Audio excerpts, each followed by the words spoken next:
Okay. So Eli Thomas? Yes. All right, so tell me about this painting, Eli. 2 steps back. My dad was around, and I took him over to the Gathering of Nations powwow in Albuquerque, New Mexico. And my mom said, "Don't call unless you're in trouble." But when we were in Oklahoma City, I just had this strong urge to call her. So I called her, and she said that 10 minutes ago, they bombed a federal building, and we were about to stop in a restaurant to get something to eat in Oklahoma City. So we ate, and during the meal, everybody started leaving, and me and my dad were the only ones in there because there was a bomb scare. But my mom, talking to my mom on the telephone, kind of like made me reassured there wasn't going to be any more trouble. It was just a one thing. Anyways, we got to Oklahoma City, or we got to Albuquerque, New Mexico, and there was around 150 drums that were ready to go on. And when they were going to go on, the very first drum to sing were people from Oklahoma City, and they did a prayer song. So it was like there was no business. Everybody was like thinking about what happened at Oklahoma City. And so I start a 30 by 40 canvas painting. And because my dad was there, I had to put birds in the picture because he always said to me, "Where are the birds? Where are the birds?" So I was aiming to do that. So I worked 4 hours on a painting. And this is the painting that I took. And this lady comes up to me and she says to me, our elder, she says, "When I was 4 years old, I believed in magic. And it makes me think about when I was 4 years old when I see you paint." So what I did was I put in the 2 feathers, water's the hair, stone is the shoulder and the face, tree's the arm and the hand with a pipe from the mouth to the fire, and a wolf image with his tail and back legs. He comes around, the bird is the eye with his ear, his nose, and his front legs. There's elders around the fire, and they're the Onondagas, the fire keepers of the Haudenosaunee, what people call Iroquois.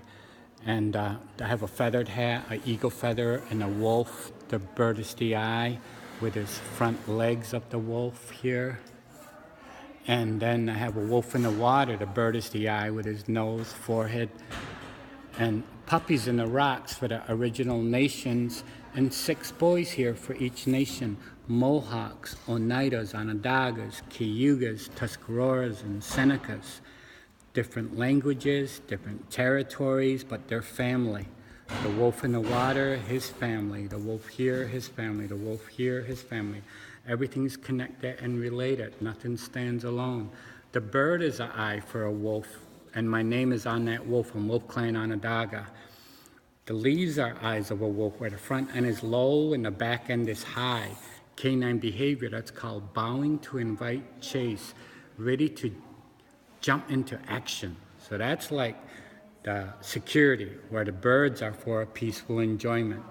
And what better time to say our blessings, knowing that all the decisions that we're making today are going to affect the 7th generation. So let us think very carefully about what we're doing. And in this part right here is our belt that we were given in the 900s. And it means that the purple is the house. And there's tranquility in the house because the peacemaker would say, underneath a great pine with eagles at the top, he would say,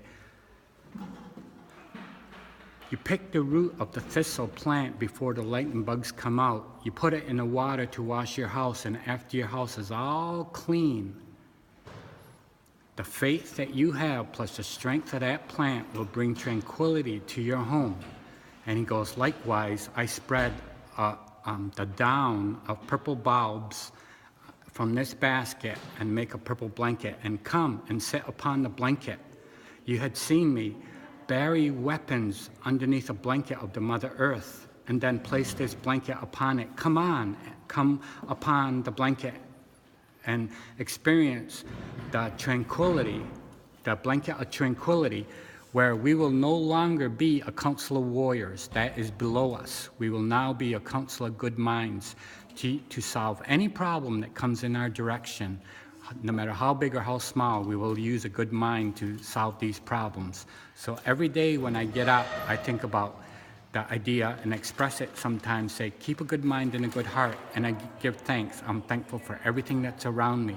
And in that way, I keep myself thinking about the goodness in life, because there's so many things negative in life today that we can dwell on. But let's be positive and think about all the positive things that we can do in our world and do the best we can every day. Thank you. Thank you so much. Yeah.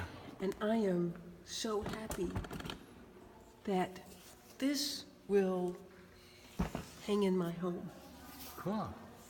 Thank you. This I take home with me.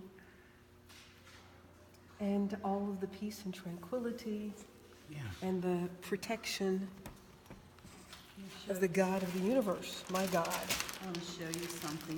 Nice. Thank you. A friend of his has some, collection of his art, and she said,